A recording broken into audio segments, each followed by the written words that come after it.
First, I think people need to check themselves and figure out why they want to be part of that movement. The reason I say that is because you want to make sure that you're not there superficially, right? I learned this actually when I was the Director of Diversity and Equity at Laurier. I learned from the Indigenous Student Services that allyship in our world, like a non-Indigenous version of allyship, is me choosing to be an ally.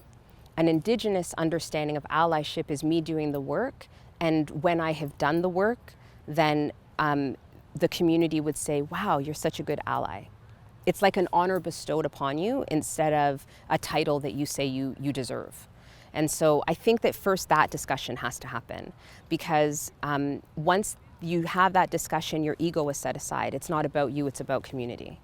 And then allyship can look like whatever it is that Black folks are saying that they need. Because the reality is what we need here in Kitchener is different than what Black communities might need in Waterloo. It's different than what they might need in Cambridge. It's different than what they need in Toronto.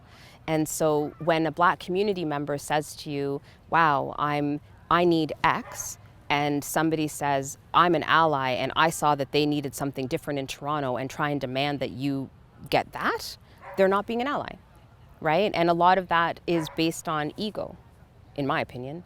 And so I think the first thing is to set that ego aside. I think the other part of doing this work, like I'm not even going to use the word ally, just call it doing the work.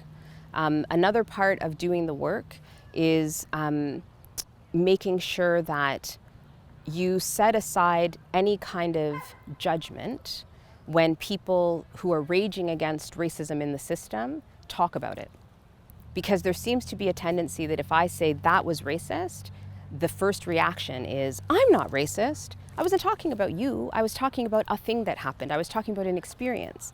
And the only thing that makes that happen is when you're feeling all sorts of judgments, right? So I think we have to let that go. I think if we truly believe that systemic racism exists, then we have to be prepared to hear what it looks like and hear what that experience was and hear what the impact was and know that intentions aren't the key.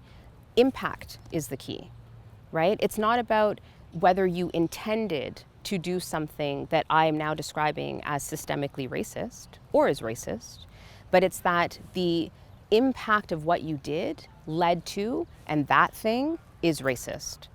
And so if we learn those kinds of things and we're all on the same page and we're able to do the work, that's I think the moment when somebody at some point in history will turn around and say, wow, you are truly an ally. That's when that honor gets bestowed.